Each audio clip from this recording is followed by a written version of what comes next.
Pete Moore, Mart TV. Some of you guys might recognise this. It's Southern Gun Co. Bob Clark, LAR9, Lever Action Rifle 9. I first looked at this in 2020, and it was very, very radical rifle at the time. Got lots of comments on it, lots of hits, and Bob sent another one the other week, and not a lot of change. But I thought we might just discuss it again. And I'm approaching this now more from sort of accuracy-wise, energy, that sort of thing, and also how I feel about it. This is a Section 1 firearm. It's a lever action, not as you know it, Jim, but it's a lever action. Bob has taken the original sort of 1800 concept for a tube magazine lever action and turned it on its head. Currently the gun's in 9mm and it runs off Glock magazines. So this is a 17 rounder. And the people that shoot these things, they shoot pistol caliber carbine events, long range, that sort of thing. Also action shooting, so it's just what you want.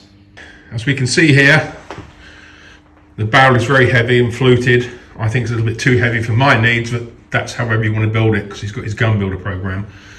With a muzzle brake, wouldn't be my choice. Can't quite see the point of a muzzle brake on a 9mm, which is money saved for other things.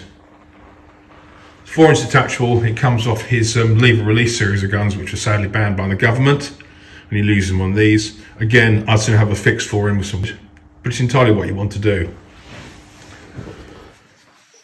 Unsurprisingly, the rifle is based around an AR-15 platform, as you can see here. It's purpose made to be the 9mm lever action rifle, but you're blind not to recognise the fact this is an AR-15 style. You've got a mag pull pistol grip there, pretty standard. In front is the lever. Now the lever looks like it's been put in the wrong place if you compare to something like a Winchester or a Marlin, but it's a very short throw action. Flick it open, bolt opens, just bring it shut, and that's it. And each time you do that, it just cycles around and ejects it. Stock is a carbine type, telescopic. It's got a mag pull butt on it with a lock. Once you set your distance, just squeeze it up and it locks in position, which is good because most of these things are quite wobbly. You can see there's a full length Picatinny rail running the whole length of the gun, which is quite good. And you have the ability to put a right hand safety on this. It comes with left hand safety, but a right hand safety, in my opinion, is very nice to have on something like an AR-15. Flipping to the other side, as you can see, we have the standard 2-position AR safety, fire for up, safe, parallel to the barrel, and very easy to operate with your firing hand thumb. The trigger is not bad. Bob tends to send most of his rifles out with quite a heavy sort of militaristic style trigger. These are a little bit lighter, could do with some crisping, not too bad. And here is the mag release. And that is pretty much it. So it's handy, it's not too light, would be if it had a lighter barrel, but I imagine that people who've got the money for these things are really ripping it up compared to the old lever action guns in certain competitions. On top, I've got my old Leopold 1:6x24 VX7. Feed is from the standard 17 round Glock pistol magazine. Take 17, well actually, typical of Glock, you've got to force that last round in if you need to.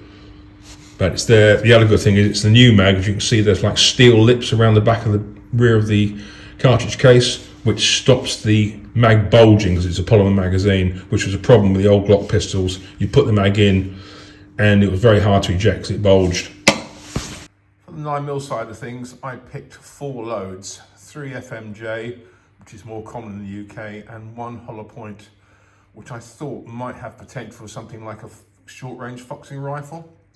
So, starting from the left, Magtech, classic FMJ, 124 grain, that's sort of heavier weight. Remington's Golden Sabre, which is again 124 grain, but as you can see, it's got a sodding great hollow point at the top, so that could be interesting, and it's the only load I've actually taken any energy figures from for obvious reasons. Then we get Gecko, which is 124 grain, it's called SX, and it's a total metal jacketed bullet, so it cuts down on pollution, on lead pollution, I believe. And finally, Remington's 9mm Luger, the license is 115 grains. The rifle's very easy to load and function with, but I said before, you just need to get familiar with it. You need, it's a short throw lever, but you need to be quite aggressive with it, like any lever action. And I have found it's better if you've got a full magazine to load with the bolt open, because sometimes the compressed spring doesn't compress enough to allow the mag to lock in. So I tend to start like this, make sure it's in, picks up the first round, locks it in position, and you're ready to go. Flip the safety off.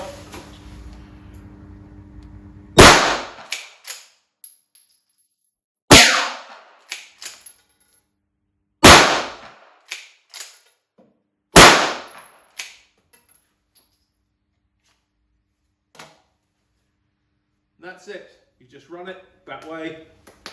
As we'll see when we look at the accuracy wise, some of the loads do shoot very well, and that's really all there is to it. I haven't got really any complaints about the thing at all. I think maybe an AMB mag release could be incorporated because there's this been machined away for it. This one hasn't got it, and definitely I'd put a safety catch on this side, safety catch lever on this side as well. And as I said about the barrel and brake regardless, there's not a lot to complain about if you're looking for this sort of rifle. Okay, so accuracy and ability. So I have 4 rounds, which you know what they are now. And here's the figures. Remington's 115 grain full metal jacket. This one here. We're shooting an average of 1,307 feet per second with a standard deviation of 8.4 feet per second, which for a pistol round is pretty good. Group was 1.63 inches. At 50 yards, not too bad for a carbine. Gecko, which is the red one here, 124 grain, that's a total metal jacket. And that shot an average of 1,233 feet per second with an SD of 17.2, a bit more. Group was nice, 1.202 inches. Pretty good. So all shooting was done from the bench, 50 meters, supported off a bipod. The bipod's on here for that purpose only, because this is not sort of rifle you lay down and shoot. Magtech FMJ, the dark blue box there, again 124 grain load, was the most disappointing of all. Average was 1,278 feet per second with an SD of 20.5. The group was 3.056 inches. In fairness, most of these, well, all these loads in fact shot very spottily to start with, and I probably hammered about 50, 75 rounds through this, and things started to improve and you could see rounds were shooting, but the Magtech group never shrank under 3 inches, so that's the way it is. Some guns like some ammo, some guns don't. But the clear winner and the sexiest round of all is the Remington Golden Sabre, which is a really cool name.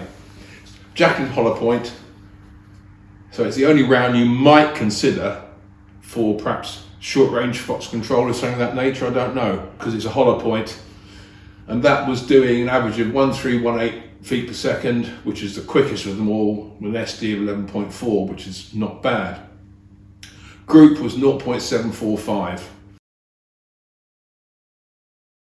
3/4 inch at 50 yards, pretty good. So you could argue that at 100 yards, you could probably get 1.5 to 2 out of it, which would certainly deck a fox if you hit it in the right place. This is the only load I took energy off as well. So at the muzzle, it's 478 foot-pounds. At 50 yards, it's 374 foot-pounds. At 100 yards, it's 308 foot-pounds. And then really jumping forward to what I consider probably its maximum effective range-ish will be 200 yards. But then again, groups there could be up to 4 or 5 inches, so perhaps it's not. So I think if I was going to take this gun foxing, because it's compact, put Moddy on the front, 9mm is not the noisiest round in the world, it could be effective, but only at short ranges. So that's the ammo. Say, guns are fussy, some things like some things, but I gave everything a chance. Say it had the barrels well worn in, so not too bad. You might load your own for this gun. If you do, then it's not a hard job to fine tune a load, because a lot of people that shoot this rifle in sort of you know, pistol caliber rifle competitions, that sort of thing, or even long range gallery, will probably make their own ammunition. Okay, if you like what you saw, tell your mates, comment, support the website. If you need to speak to me about anything, it's the usual pmore.shootingsports@gmail.com, and I'll see you later with some more gear.